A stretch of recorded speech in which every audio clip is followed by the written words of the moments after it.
να απολαύσεις το Χριστό. Τι σε βαραίνει σήμερα? Άφησέ τα στο Χριστό. Άφησέ τα όλα και απόλαυσε τον Κύριο. Να πας στην προσευχή και να λες: γλυκέ μου Ιησού, δώσε μου μια αγκαλιά. Έλα τώρα Κύριε να σε απολαύσω. Έλα να σε γευτώ Κύριε. Δεν θέλω τίποτα άλλο Κύριε. Αυτό που θέλω είναι να σε νιώθω. Θέλω Κύριε να με αγκαλιάσεις. Θέλω να νιώσω την παρουσία Σου.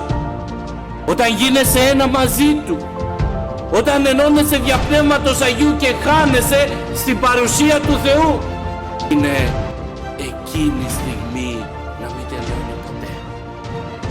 Να μην τελειώνει ποτέ.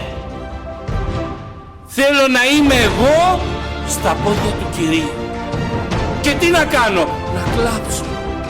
Να Του τα δώσω όλα.